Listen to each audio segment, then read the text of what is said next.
Hello and welcome to my channel. This is Nefer Kefri of Magical Musings. I found a video hidden on my computer from about 2 years ago. It's all about how to tell whether or not you're a witch. Yeah, and there are certain signs, certain things to look for, certain interests, and I'm going to go into all of that in the video and then also what you can do about it. First, as a short preamble to catch you up on what I've been doing over the past couple of years with, what happened in 2020 and all that mess. I began my own online spiritual membership. It's held in a secret group over on Facebook. And membership includes a card reading a week on the general energies of the reading. That's a reading for the group as a collective. And I go into other things. I have little magical lessons in there and all sorts of little things that I share. Now, coming up in my membership group, I'm going to have a vision board workshop. Vision boards can be done any time of the year. They don't have to be done on the new year or on your birthday. And they're for specific intentions that you have for your life. And I'm also going to be sharing a message in my membership from Archangel Michael, whom I've been channeling since 1996. This message is really, really important. The only issue with it is that it's kind of frightening, and I will not be sharing it to my general social media channels. I'll only be sharing it in my membership, and then based upon how my members react to it, then I'll decide whether to share it to a wider audience. That message is going to be posted in my membership in March.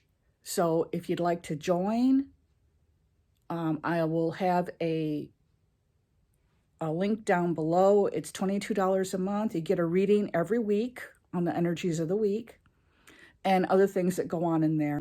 Everything I record is saved to the group. So like if you join at a later date, you'll still be able to watch the video of me sharing the message from Archangel Michael. And anything else that is posted to the group will be permanently saved in the group. So that's what I've been up to. I'm revitalizing my YouTube channel and my blog. I've still been running my business. I lost my URL to a hacker a couple of years ago, so I'm kind of floating around without a specific website right now. So I'm running my business through my blog. That is magicalmusings.blog. The link is on the screen. And I'm also running it on Facebook and Instagram. And all my socials are below. And now without further ado, here's the video on how to tell whether or not you're a witch. And thanks a lot for watching. Welcome to Magical Musings. I'm Dr. Nefer Kefri. And in this video, I'll be discussing with you signs that you may be a witch and what you can do about it. So stay tuned and please hit the subscribe, my icon in the lower right-hand corner, and click on the bell to be notified every time I post a video. I've been practicing the craft since 1980, and I began teaching it out of my home in 1995. And so I've been asked many, many times, Nefer, how do I know if I'm really a witch? Well, there's a few things. The main thing is your interest in it. Usually people who are interested in witchcraft are interested because they either have witches somewhere in their family tree, so it's like a genetic thing, or it could be that they were a practitioner in a past life, and so it's a karmic pattern trying to reoccur. Other times that there is a shadow side to people who desire to be a witch. Some people have a real need to control others. So they see witchcraft as being a way to control others. That's not really how it works because, any energy can be manipulated toward nefarious ends. But if you do decide to go down that path, karma is going to catch up with you, okay? So it's best not to use witchcraft for that. Witchcraft is a nature-based spiritual lifestyle. Witches believe in the presence of the divine in everything. And by the divine, witches believe the divine is both made up of male and female in equal parts, and that the divine wears many, many faces. And these faces are shown to us all throughout world history and around the world in the guise of the gods and goddesses of all cultures. The divine has always made its presence known. And so where one religion may say our view of God is the only way, one Wicca coven or witchcraft coven may say, you know, our view of the goddess is the only way. It's not. There are many, many, many paths. And great teachers even say, you know, all paths lead to the one, which they do. As far as you knowing whether or not you're a witch, again, like I said, having an interest in witchcraft, that's clue number one right there. Clue number two is having a strong interest in spiritual subjects. Reincarnation, karma, dream interpretation, reading cards, whether those cards be tarot cards, oracle cards, or Lenormand cards. You know, interest in the paranormal. You know, all these things may indicate that you might be a witch. It doesn't necessarily mean you are, but you might have that tendency. Also, if you have any of the what are called the clairs are forms of psychic ability, and they go along with our senses. You know, so there's clairvoyance, which means clear seeing. Clairvoyance is a gift of people who can see the future or see things that are about to happen. They get visions, or they have dreams of things that are going to happen. So there's clairvoyance. There's clairaudience, which is clear hearing. These are people who can hear the voice of spirits or hear the voice of their spirit guides, or perhaps they can hear angels. That's clairaudience.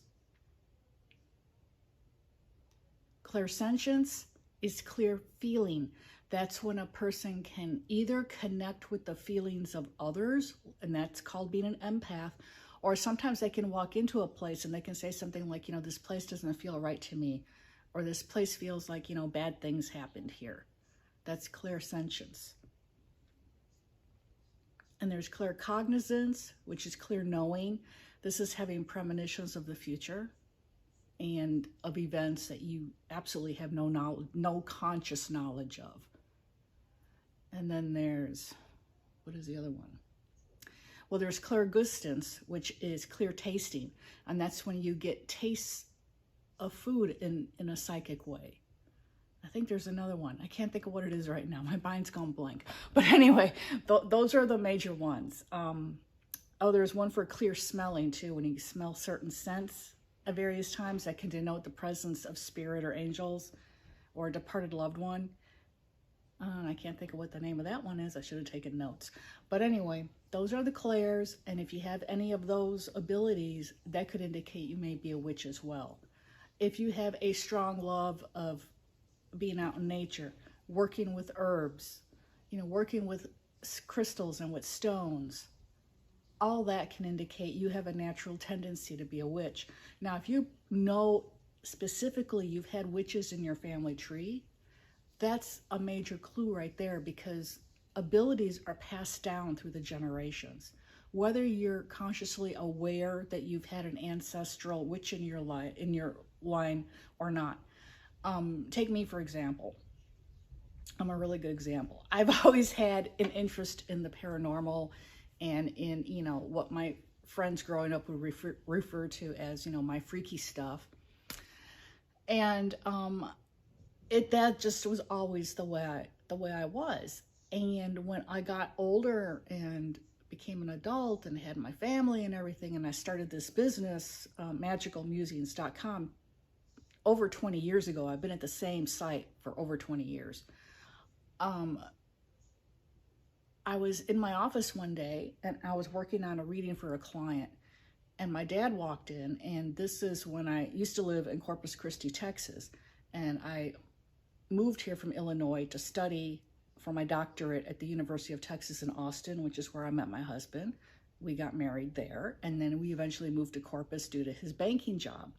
We were in Corpus. My parents had just retired to Texas from Illinois to be near the only grandchild, my daughter. So my dad comes walking in my office, and I'm doing a reading, you know, and he says, you know, it's funny that you do that. I said, said, really, why, Dad? He goes, oh, my grandmother, your great-grandmother, was a very well-known curandera. And I'm like, excuse me? That was the first I'd ever heard of this. And I'm Mexican-American. A curandera is Spanish for a white witch, a healer, card reader, a mystical person. And that's what she was. Evidently, she did everything. She read cards, she read palms, she did astrology. She made up her own herbal concoctions for healing and stuff.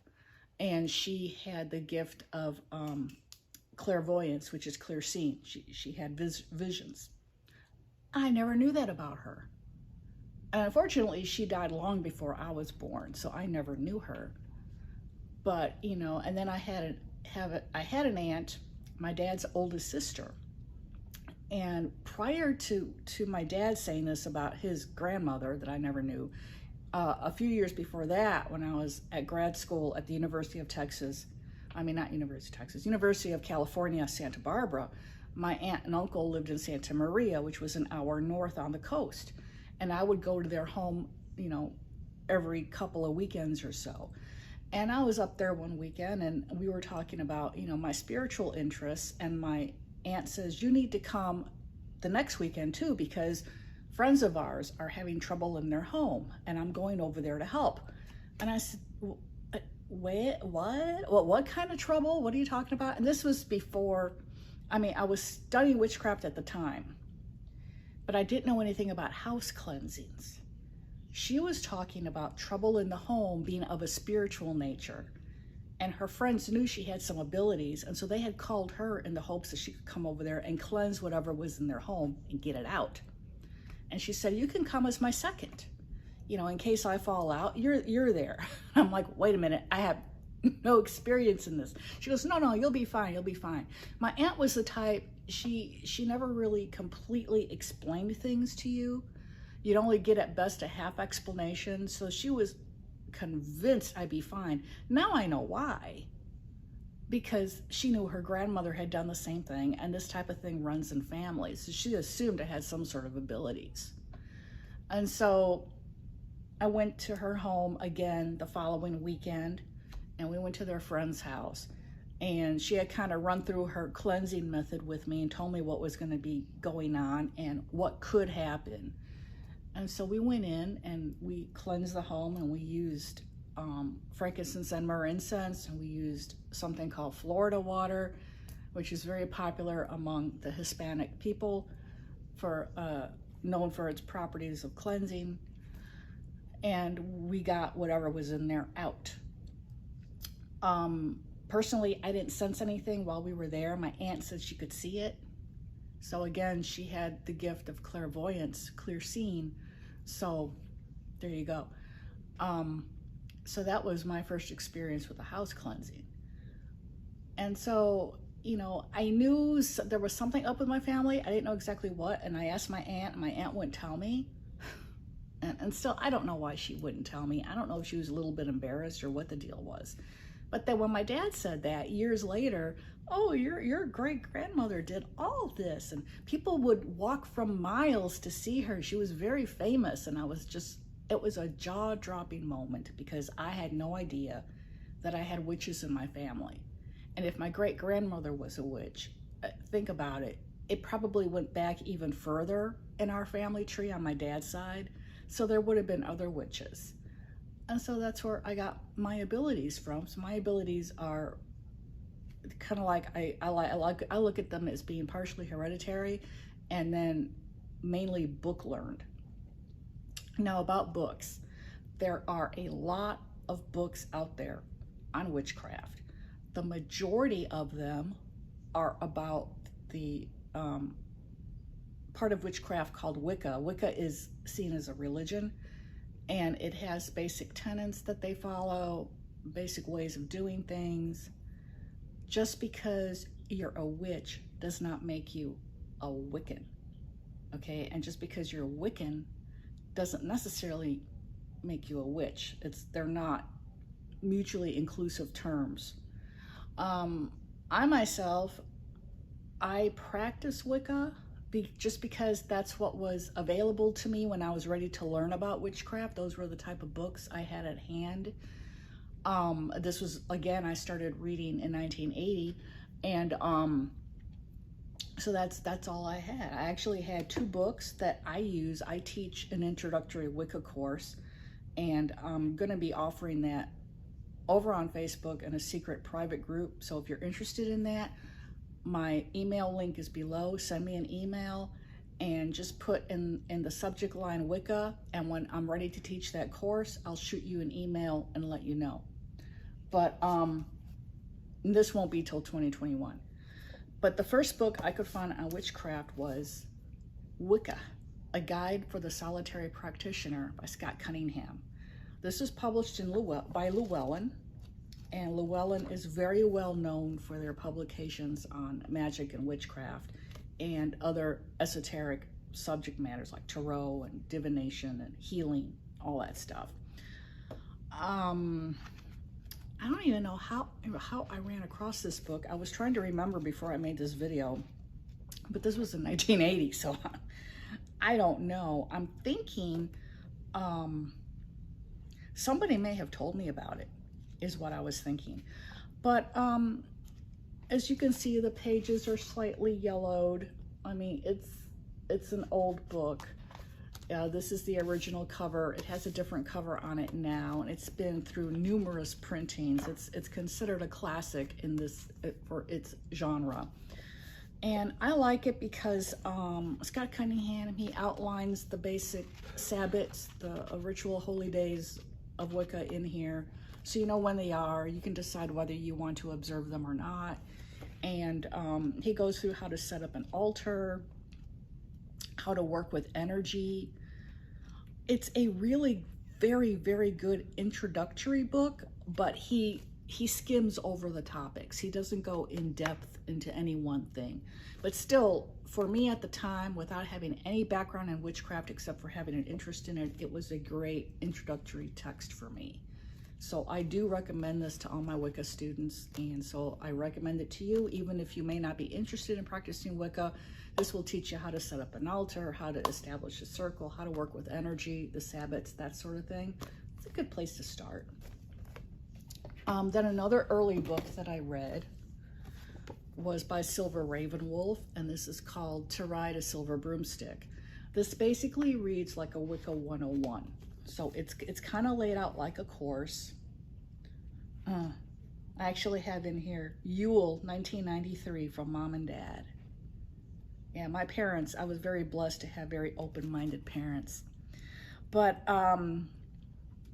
she talks about the importance of meditation and visualization, divination, spell casting, astral projection, the Summerland. Again, she touches on major topics, and doesn't, like Scott Cunningham, she doesn't really go in depth on any of them, but it's still a really good introductory text. It's a little bit more thorough than Cunningham's books.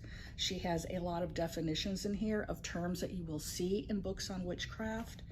And you know, look, like I've got notes written all over this thing, and I was just looking at, you know, memories, going down memory lane here. But it's a great book. Again, I recommend this to my Wicca students as well.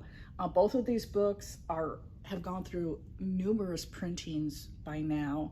They are still being printed. You can find them online really cheap if you buy them used. So again, this is Wicca, A Guide for the Solitary Practitioner by Scott Cunningham. To Ride a Silver Broomstick by Silver Ravenwolf, both published by Llewellyn. I will put Amazon links down below if you'd like to order them. And just to be upfront about that, I am an Amazon associate, so if you use my link, I do make a teeny bit of money, but the price does not increase for you. You pay the same price as everyone else on Amazon. But, so, yeah, in terms of, let's see, what else do people ask me? They ask me, you know, a lot of people who are coming to witchcraft come to it because they're dissatisfied with the religion in which they've been raised. I myself was raised Catholic. And so for me, Wicca was really easy because Wicca is goddess-centered. Well, the Catholics venerate Mary as the mother of God, as the mother of Jesus Christ. You know, so for me, it was hop, skip, and a jump to be a goddess worshiper, because I already was, because Mary is, Mary is the goddess, and, one manifestation of her. And so it was real easy for me to make that leap, but it's not so easy for other people, especially if they come from other religions that are really strict. And, like everybody, says to me, what about the verse in the Bible that says, thou shalt not suffer a witch to live? If you Google the history of that verse, that's not what the original Greek said. You know the version of the Bible called the King James Version? Well, King James the First convened a huge meeting. He wanted to make some revisions in the Bible. The original text of that verse that King James had revised translates from the Greek as, thou shalt not suffer an adulterer to live. Or maybe it was adulteress, but I'm pretty sure it was adulterer. It's somebody who cheats on their spouse. It didn't say witch originally. He had that changed because this was the 1600s. It was just the start of the witch fear in Europe and the burning times. So he was coming from that mentality. And he wanted something in the Bible to back up what he was about to get going there with the burnings of the witches in England that then spread, across Europe and then into the New World. So yeah, that verse, if anyone ever throws that verse in your face, say, no, the original Greek is, thou shalt not suffer an adulterer to live. So there, but Google that and research it. It's interesting how modern man has used their political clout to change the wording in a holy book like that. So, but people say to me, well, what about witchcraft being evil? Well, it's of the devil. And I'm like, no, witchcraft is what you make it. Witchcraft, you're working with energy. Energy has no good, no bad. It's just energy. The good and the bad comes from the heart of the practitioner. So it comes from your intentions. So if you're going to use it for good, awesome. If you're going to use it for bad, well, that's your path. And again, I'll just say, you're going to have to deal with karma before you leave this life for whatever it is that you're going to do.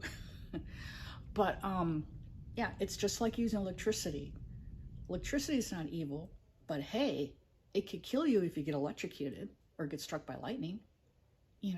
It's the same thing with witchcraft. Witchcraft in and of itself is not evil. It's the uses to which it is put.